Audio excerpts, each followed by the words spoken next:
وزیر اعظم اور نائب وزیر اعظم نے کچھ باتیں کابینہ اراکین کو بتائی ہیں، وہ میڈیا پر شیئر نہیں کر سکتے۔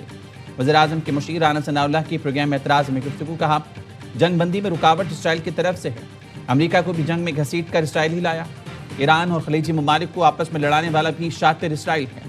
رانا ثناء اللہ نے کہا دنیا بھر میں پیٹرولیم مصنوعات کی قیمتوں میں اضافے سے پاکستان نہیں دنیا بھر میں مہنگائی ہو رہی ہے، کیا دنیا بھر میں مہنگائی کے ذمہ دار پاکستان ہے؟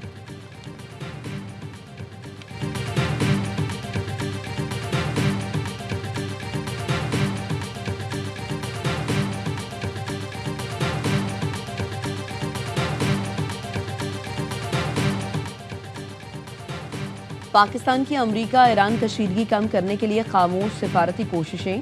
سفارتی ذرائع کا کہنا ہے امریکی نائب صدر جے ڈی وینس کی قیادت میں امریکی وفد براہ راست مذاکرات کے لیے 2 بار اسلام آباد آنے کو تیار تھا۔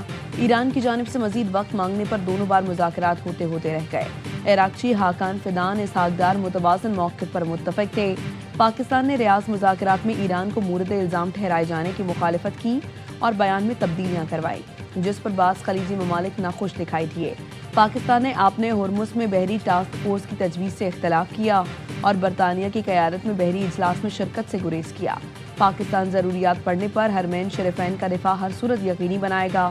پاکستان کی کوششیں خطے میں کشیدگی کم کرنے کے لیے اہم سمجھی جا رہی ہیں۔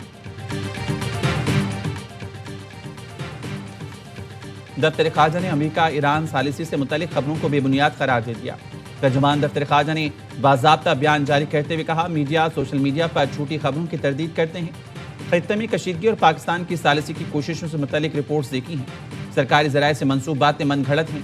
وزارت خارجہ میں ہونے والی بریفنگ کو غلط انداز میں پیش کیا گیا، ایسے امور کا حوالہ دیا گیا جو زیر بحث نہیں آئے۔ بریفنگ میں شامل نہ ہونے والے نکات بھی رپورٹ کیے گئے۔ میڈیا پلیٹ فارم مکمل تحقیق سے کام لیں اور آفیشیل بیانات پر انحصار کریں۔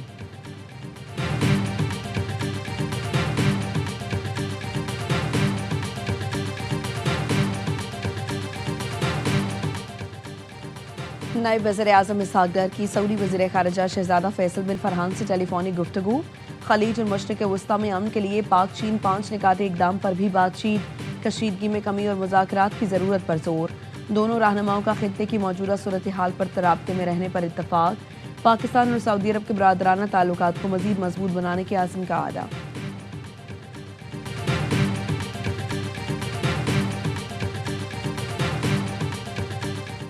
ایران نے ایک ہی دن میں 2 امریکی لڑاکا طیارے، 2 میزائل، 3 ڈرونز مار گرائے۔ پاسداران انقلاب کے مطابق فضائی دفاعی فورسز نے جمعے کو 2 جدید لڑاکا طیارے گرائے۔ ایروسپیس ڈیفنس فورس نے وسطی ایران میں جدید لڑاکا طیارے گرائے۔ طیارے کا پائلٹ بحفاظت باہر نکلنے میں ناکام رہا۔ اپنے ہرمز کے قریب امریکی A-10 جنگی طیارے کو مار گرایا۔ فضائی دفاعی فورسز نے 3 ڈرونز اور 2 میزائلوں کو تباہ کیا۔ صدر ٹرمپ کہتے ہیں یہ جنگ ہے، ایران نے ایک طیارہ مار گرایا تو مذاکرات پر فرق نہیں پڑتا۔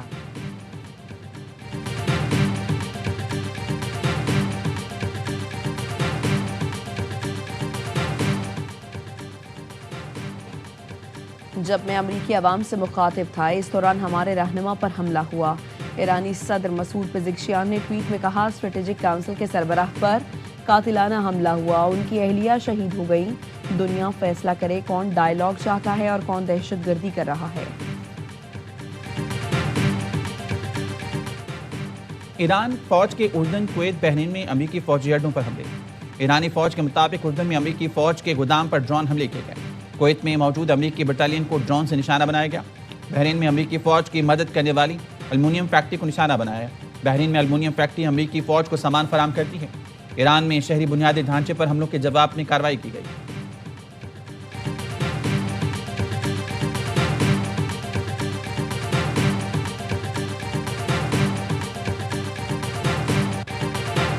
پاسداران انقلاب کا آپریشن وعدہ صادق کی 93ویں لہر کا آغاز۔ حملے ایرانی بحریہ کے شہید ریئر ایڈمرل علی رضا تنگسری کی یاد میں کیے گئے ہیں۔ اسرائیلی سپورٹ سینٹرز کو نشانہ بنایا گیا۔ شمالی اور وسطی مقبوضہ علاقوں میں اسرائیلی جنگی امدادی مراکز پر حملے کیے۔ مغربی گلیلی، حیفا، کفرکنہ اور کرائیویٹ پر گائیڈڈ میزائل داغے۔ گائیڈڈ میزائلوں کے ذریعے اہداف کو درستگی سے نشانہ بنایا گیا۔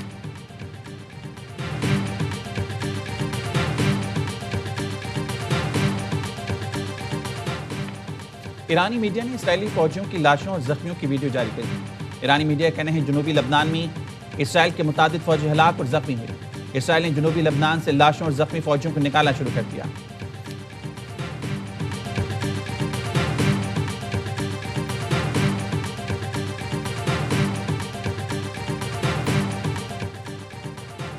وائٹ ہاؤس کا ایران جنگ کے لیے دفاعی اخراجات میں بھاری اضافے کا مطالبہ۔ CNN رپورٹ میں کہا گیا ہے وائٹ ہاؤس کو بجٹ میں دفاع کے لیے 1.5 کروڑ ڈالرز ملنے کی توقع ہے۔ ٹرمپ انتظامیہ دفاعی اخراجات میں 40% سے زائد تک کا اضافہ کر رہی ہے۔ گولڈن ڈوم میزائل ڈیفنس سسٹم کی تعمیر جنگی مقاصد میں شامل ہے۔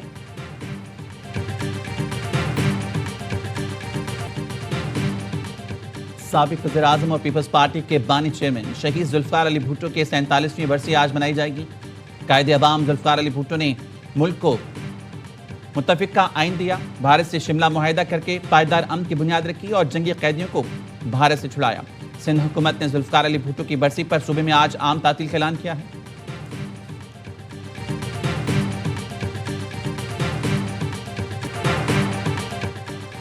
کراچی کا نیشنل اسٹیڈیم HPL PS11 کے 22 میچز کی میزبانی کرے گا۔ گراؤنڈ سٹاف بھرپور تیاریوں میں مصروف۔ حیدرآباد کنگز مین اور پشاور زلمی کی ٹیمیں کراچی پہنچ گئیں۔ باقی ٹیمیں مرحلہ بار لاہور سے شہر قائد آئیں گی۔ کراچی میں پہلا میچ 8 اپریل کو کھیلا جائے گا۔ حیدرآباد اور پشاور کی ٹیمیں مد مقابل آئیں گی۔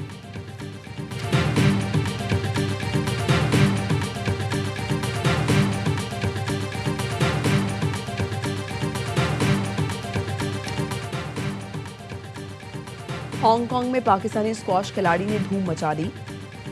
Asim Khan world squash championship Asian qualifying کے فائنل میں پہنچ گئے۔ ٹاپ 4 مقابلے میں میزبان ہانگ کانگ حریف کو 3-2 سے ڈھیر کیا۔ فائنل میں عاصم کا ٹاکرا آج ملیشین کھلاڑی سے ہوگا۔